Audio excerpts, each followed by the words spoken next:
जिस देश के हालात ये हैं कि यहाँ 80 करोड़ फ्री राशन देना पड़ रहा है, इसका मतलब है 80 करोड़ लोगों के पास रोटी नहीं है, उस देश में आप एसेंशियल कमोडिटी एक्ट ले आते हो। एसेंशियल कमोडिटी एक्ट समझते हो ना आप लोग, के भंडारण की असीमित आज़ादी। अरे भाई, असीमित आज़ादी दे रहे हो आप भंडारण की। यदि आपने भंडारण की असीमित आज़ादी दे दी तो व्यापारी तो अपने ठिये पे बैठेगा, थड़े पे बैठेगा, मर्जी से बेचेगा। मेरी 200 रुपए किलो प्याज लेनी है ले, वरना मत ले।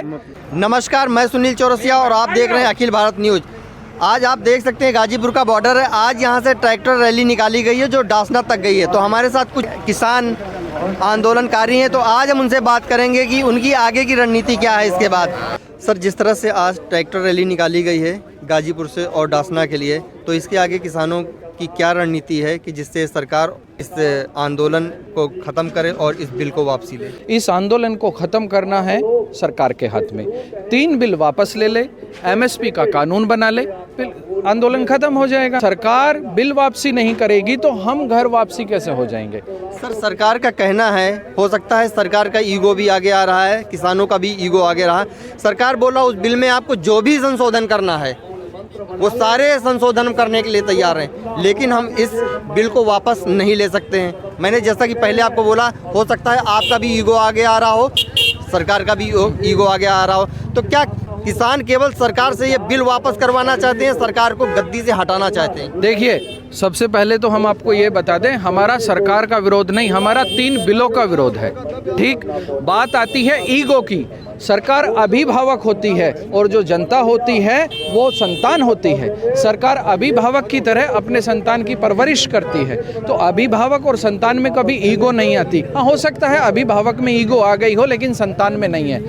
रही संशोधन की बात, यदि कोई चीज़ हमको नहीं चाहिए, संतान को नहीं चाहिए, और वो ज़बरदस्ती संतान को देना चाहते हो, आप कहते हो ये तो तुम्हारे हित में है, ये तुम्हारे लाभ में है, लेकिन संतान को उसमें लाभ नहीं दिखता, तो हमें क्यों ज़बरदस्ती देना चाहते हो? दूसरी, ये संशोधन उस चीज़ में होते हैं जिसमें छोटी मोटी कमियां होती हैं। हमने किसी भी दर्जी को कुर्ता सिलवाने के लिए दिया और उसने पजामा सिल दिया, अब वो ये कहता है जी इसमें संशोधन कर लो, तो पजामे में संशोधन हो गया, कुर्ता नहीं बन सकता। पजामे को ख़त्म करो, दोबारा नया बिल ले आएंगे, MSP पर कानून बनाओ। हमारी कोई ईगो नहीं है, हमें तो अपने जीवन की, आने वाली पीढ़ी की, सिर्फ हमारा एक ही अनुरोध है सरकार से कि इस देश में यदि ये 3 बिल वापस नहीं हुए, आज तो किसान मजदूर की तरह काम कर रहा है, लेकिन आने वाला भविष्य इस सरकार से पूछो कि जिस दिन किसान का बेटा किसान बनने को आज भी तैयार नहीं है, और आने वाली पीढ़ी जब किसान का बेटा किसान बनने को तैयार नहीं होगा तो ये खाएंगे क्या? व्यापारी का बेटा व्यापारी बनने को तैयार है, सुनार का बेटा सुनार बनने को तैयार है, नेता का बेटा नेता बनने को तैयार है, और हर नेता अपने बेटे को नेता बनाने को तैयार है। लेकिन कोई एक ऐसा किसान बताओ कि जो अपने बेटे को किसान बनाने को तैयार हो, क्योंकि उसके पैरों में बीमारियां पड़ गई हैं, उसके चेहरे, 30 साल की उम्र में दांत निकल जाते हैं किसान के, 40 साल की उम्र में कहने लगता है अब तो मौत आ गई है सर पे। तो किसान का बेटा जब किसान बनने को तैयार नहीं होगा तो देश में भूखमरी आएगी। आप भी नहीं कुछ खा पाएंगे, हम भी कुछ नहीं खा पाएंगे। भूखे पेट कुछ नहीं हो सकता, भूखा पेट कुछ न देशभक्ति हो सकती है, क्योंकि बहुत विद्वान कवि नीरज का शेर है कि भूखा पेट न जानता क्या है धर्म अधर्म, और बेच दे संतान तक भूख बड़ी बेशर्म। भूख बहुत बेशर्म होती है। सर, जिस तरह आपने तर्क दिया कि आपने दर्जी को पजामा सिलने के दिया, उसने आपको अंडरवियर सिल के दे दिया जी, उसी तरह सरकार अपना तर्क देती है। जैसे बोलते हैं कि गार्जियन और बच्चे के बीच में जो एक रिश्ता होता है, गार्जियन हमेशा अपनी औलाद का अच्छा चाहती है कि उसका बुरा ना हो। और उस समय छोटेपन में बच्चे को ये नहीं पता होता कि हमारे माँ बाप जो हमारे लिए सोच रहे हैं वो सही है या गलत। मैं ये कहना चाहता हूँ, यदि हमको ये पता है कि हम सरकार चुन सकते हैं, भारत का संविधान हम पर इतना विश्वास करता है कि हम सरकार चुन सकते हैं, लेकिन ये हम पर इतना विश्वास नहीं करते कि हम अपने 3 बिल हम अच्छा और बुरा समझ सकते हैं। हम मोदी तो बना सकते हैं प्रधानमंत्री, मोदी कहता है कि तुम चुन दो मुझे प्रधानमंत्री, तुम में इतनी सामर्थ्य है, मतलब हमें समझ भी आ जाती है, हमें सामर्थ्य भी आ जाती है, हमें बुद्धि भी आ जाती है सरकार चुनते समय, लेकिन अपना बिल, अपना अधिकार में संशोधन और मांग करते हुए हमें बुद्धि नहीं रहती, हम मूर्ख हो जाते हैं, हम न्यूबॉर्न बेबी हो जाते हैं। और इन्हें बता देना कि जब बाप के पैर में बेटे की जूती आने लगे तो समझ लो कि कंधे से कंधा मिलाकर बराबर की साझेदारी और सलाह से काम करना चाहिए। ये मेरे बुजुर्ग खड़े हैं यहाँ कि हमारे किसानों में एक कहावत है कि जब बाप और बेटे के पैर की जूती एक हो जाए तो एक दूसरे से सलाह करके बात करनी चाहिए। हम में इतनी तो बुद्धि है कि हम सरकार बना सकते हैं। मैं ये बताना चाहता हूँ कि ये कांग्रेस वाले या दूसरे दल वाले हमें इतना तो बहका नहीं पाए कि हम इन पे वोट लगा दें, लेकिन ये हमें यहाँ जाड़े में मरने के लिए बहका रहे हैं। कितनी अच्छी बात है। मतलब मैं तुम्हें इतना तो बहका नहीं पा रहा कि मेरी पसंद का तुम कपड़ा पहन लो, लेकिन इतना बहकाए में आ जाते हो कि अपनी बेटी की शादी मेरे कहने से कर देते हो। यार कितनी अजीब बात है। वो हमें एक वोट देने के लिए तो बहका नहीं पा रहे। यहाँ 50 जान चली गई हैं। ये मेला नहीं है, ये शहीदी है, शहीदी, ये युद्ध है। अभी उनको ये मजाक लग रहा होगा, जिस दिन इसकी सच्चाई उनको पता चलेगी। यहाँ कोई बहकावे में नहीं है। क्या आप मेरे बहकावे से अपनी जान दे देंगे?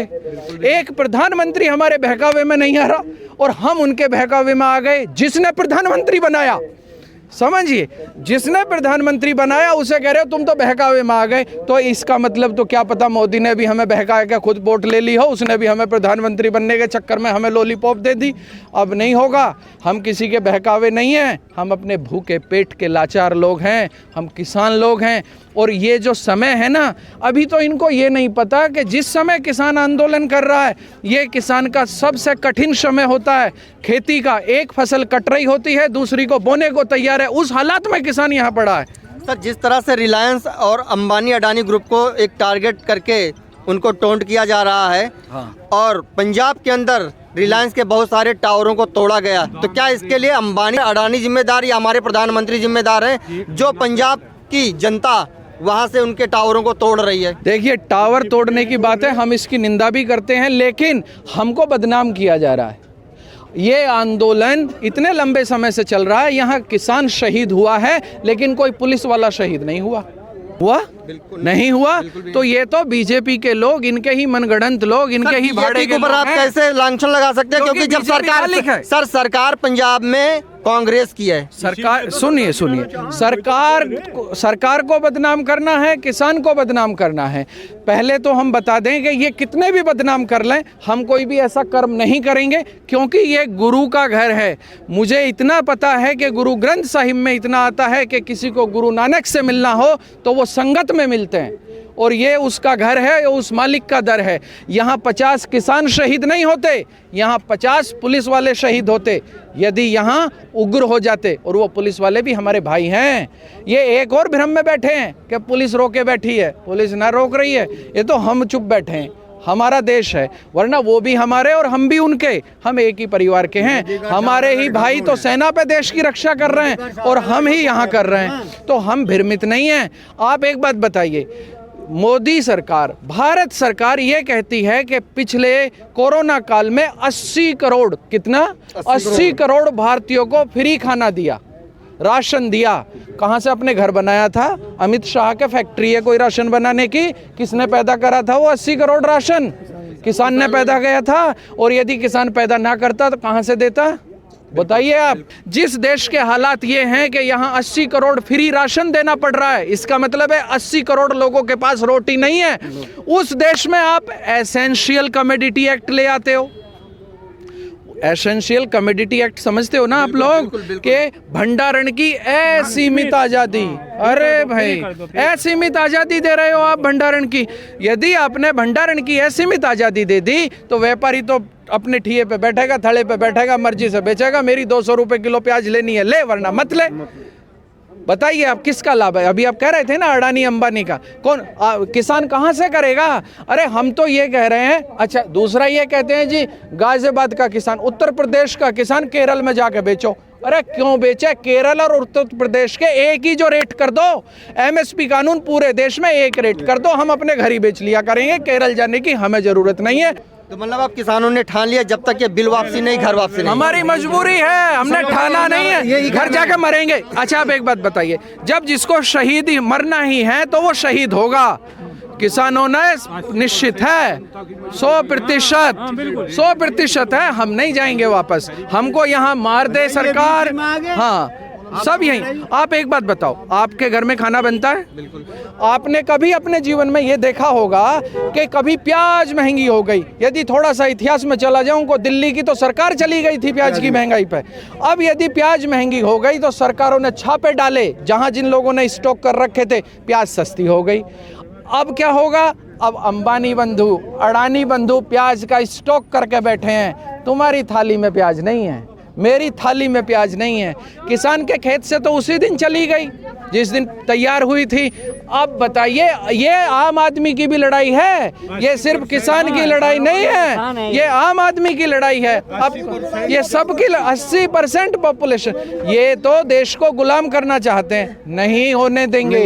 इनको ये भ्रम है कि किसान कमजोर है, किसान बहुत बुद्धिमान, बहुत मजबूत है बुद्धि से, क्योंकि दुनिया में सबसे बड़ी शक्ति मन की शक्तियां होती हैं। और यदि ये हमसे मजबूत हैं तो हमारे तोमर साहब कृषि मंत्री धरने पे यहीं 4 दिन ऐसी ठंड में बैठ के दिखा दे।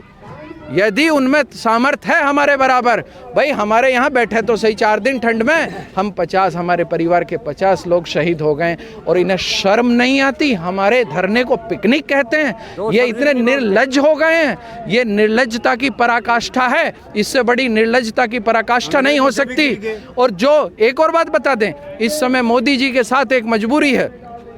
मैं विधुर नीति का एक श्लोक बताना चाहता हूं, मेरे बुजुर्ग बैठे हैं कि पुरुषा बहुत राजन सतत प्रियवादीन अप्रियश्य तु पथस्य वक्ता श्रोता च दुर्लभा।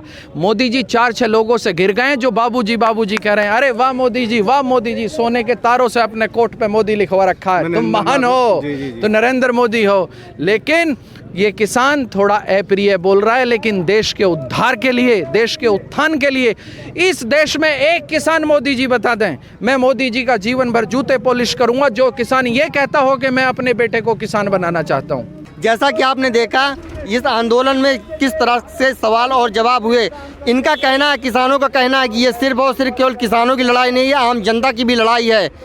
जो एसेंशियल अकोमोडिटी का ये कानून लेके आए हैं उसके तहत भंडारण असीमित मात्रा में करेंगे और उसके बाद देश के अंदर अनियमितता पैदा होगी और एक तरह से आप कह सकते हैं कि कारपोरेट राज आ जाएगा। तो आगे की अपडेट के लिए भी देखते रहिए अखिल भारत न्यूज़। नमस्कार।